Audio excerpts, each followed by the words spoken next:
지금 대한민국은 위기입니다. 민주당 정부가 입법 행정을 장악하고 사법부 장악까지 노리고 있는 상황에서 이재명 재판 중지법, 이재명 면소법, 대법관 정원법 등이 국회 법사위 통과를 기다리고 있습니다. 2004년 제17대 국회부터 제1당이 국회의장, 제2당이 법사위원장을 맡는 것이 관행화되었습니다. 이는 국회에서 대화와 타협, 협치라는 민주주의 가치를 지키기 위한 최소한의 장치이기도 합니다.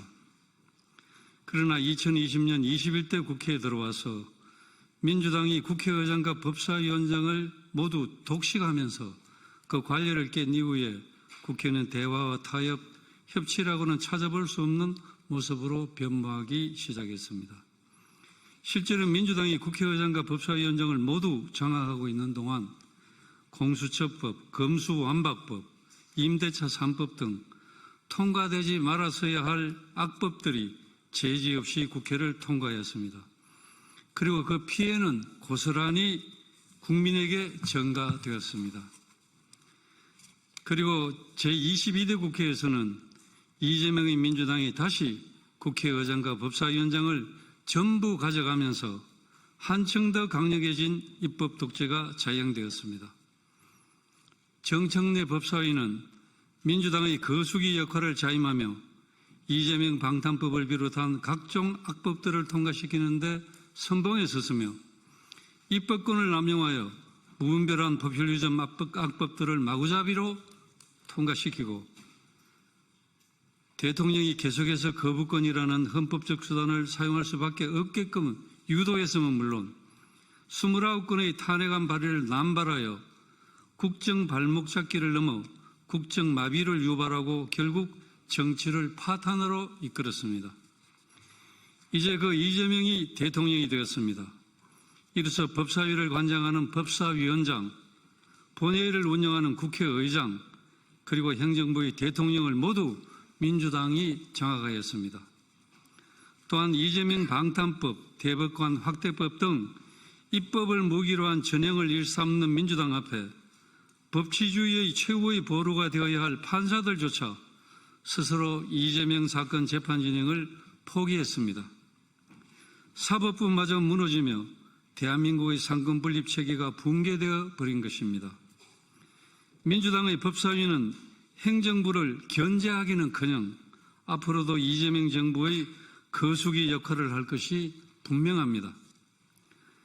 그럼에도 민주당은 자신들 몫이라며 새로운 법사위원장을 선출하기 위해 곧 본회의를 개의하려는 시도를 하고 있습니다.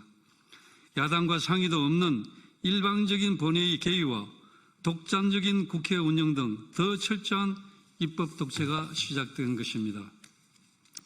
민주주의의 기본 원칙인 상호 견제를 위해 법사위만은 야당인 국민의힘이 가져와야 합니다. 이에 저희는 민주당이 법사위원장직을 국민의힘에 넘겨주고 원구성을 다시 할 것을 강력히 요구합니다. 법사위원장을 국민의힘이 가져와 견제와 균형이라는 민주주의의 대원칙을 바로 세우는데 민주당이 협조한다면 여당이 중요하게 생각하는 저희 세 사람이 맡고 있는 국회 외교통일위원장, 국방위원장, 정보위원장직 모두를 민주당에 넘길 의향이 있습니다. 이재명 대통령은 당선 이후 줄곧 포용과 협치, 대화와 타협을 얘기했습니다. 김병기 민주당 원내대표도 협치를 얘기했습니다. 그 협치라는 말이 과거 박근혜 전 대통령을 향해 존경한다니까 진짜 존경하는 줄 알더라고 했던 이재명 대통령이 협치한다니까 진짜 협치한다는 줄 알더라는 식의 협치를 말하는 것인지 국민들께서 지켜보고 계십니다. 무너진 상권 분립을 다시 세우고 민주주의 정신을 회복시켜야 합니다. 국민의힘이 법사위원장을 요구하는 것은 절대 무리한 요구가 아닙니다. 대한민국의 상권 분립과 민주주의를 지키기 위한 최소한의 요구입니다. 대한민국의 국회는 민주당만의 국회가 아니므로 민주당은 법제사법위원장직을 국민의힘에 넘기고 민의의 전당인 국회를 분열과 갈등에서 대화와 타협의 장으로 속히 다시 돌려놓으십시오. 국민의 요구에 대한 민주당의 답을 기다리겠습니다.